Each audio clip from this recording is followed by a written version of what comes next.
I was the consultant to the New South Wales Parliamentary Inquiry in 93-94, and the inquiry was told you can't drink rainwater or reuse sewage, and I grew up in the bush, and so my meter went to peak alert, and I was renovating my terrace, so like a child being told I couldn't do it, I did it. And for 17 years no sewage has left my house, in a house not much wider than this row of chairs. No sewage has left the house. 4 people live there for less than $300 a year. But you need to be clear about what you're looking at. This is not a bloke you would like to live with. This bloke is hopeless. This bloke can barely drive a nail. He's lazy. He's basically a dope. All of what I did is dope-proof and is 17 years old. So I've kept 1.7 million litres of sewage in an area not much bigger than this, and all the rules say you can't. And the water is cleaner than mains water. Its quality was tested in partnership with New South Wales Health.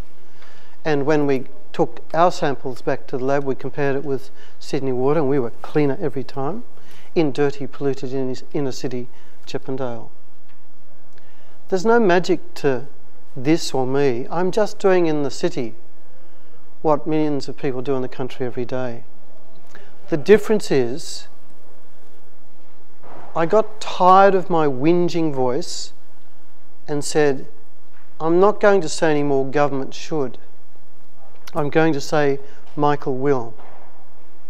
And I can't tell you how I got my life back so much the better for having said that.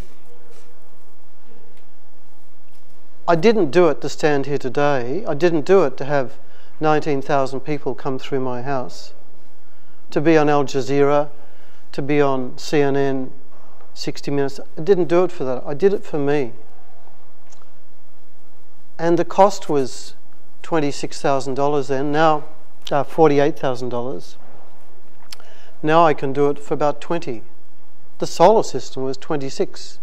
The same system today is 3. Once I did it, the money didn't matter. What I got when I lay in bed and listened to the water on the roof was a connection that sustains me more than cash. So, chuffed by that, I left what I was doing and started to do things I had no qualification for. Designing and building sustainable offices, shops, offices in the heart of the city, offices outside anywhere. I did the Google fit out and I learned that my house was a failure. Eating the typical Australian diet, said he, sucking his tummy in. There's over 100,000 litres of water in my food every 10 days. So if there's 50 people here, that's 50,000 litres for breakfast. Google has 300, so that was 300,000 litres for breakfast, 300,000 for lunch, 1 million litres of water to put bread on the table. My tummy uses 20 to 40 times more energy and water than does my house. So off I went again. And my estate's not much bigger than this. The garden is really tiny. I started gardening in the street and wonderful things happened to me. I've spoken for far too long. Now I'm going to show a 3-minute video.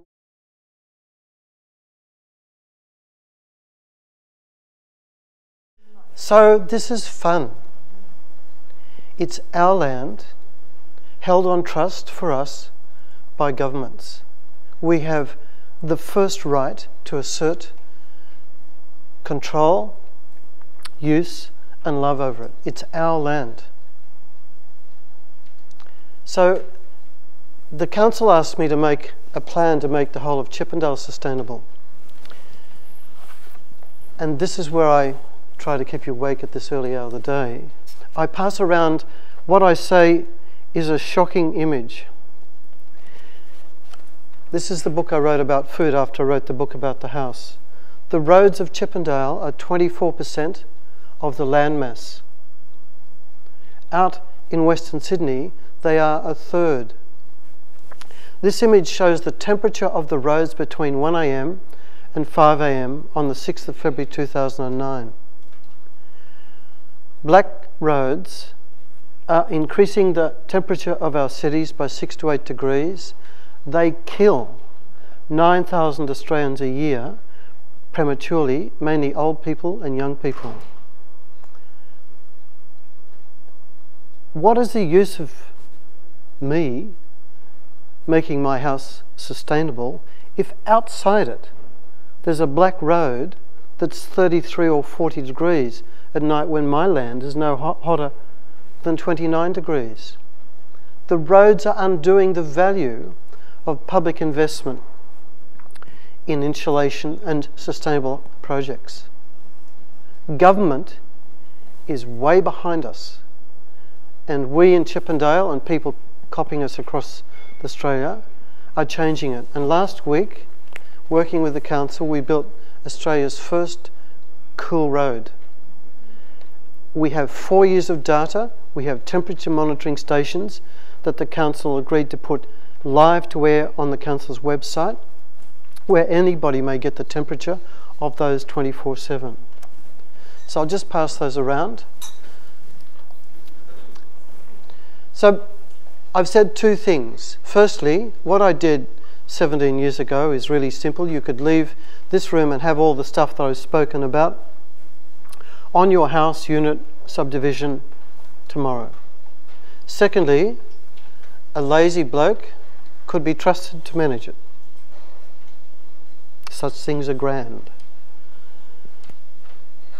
Thirdly, no matter how many sustainable houses or buildings we build, food, the growing production, transport and waste of food, has the biggest environmental impact on our planet. It's also important to know that when you look at me, you don't see a gardener. It's almost with regret, certainly sympathy, that I look at a seed or a plant that I'm about to try and make grow.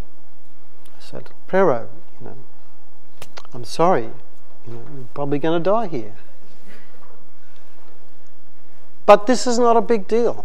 50 years ago, about 60% of our food was grown in our cities. I'm just doing what ordinary people did 2 or 3 generations ago.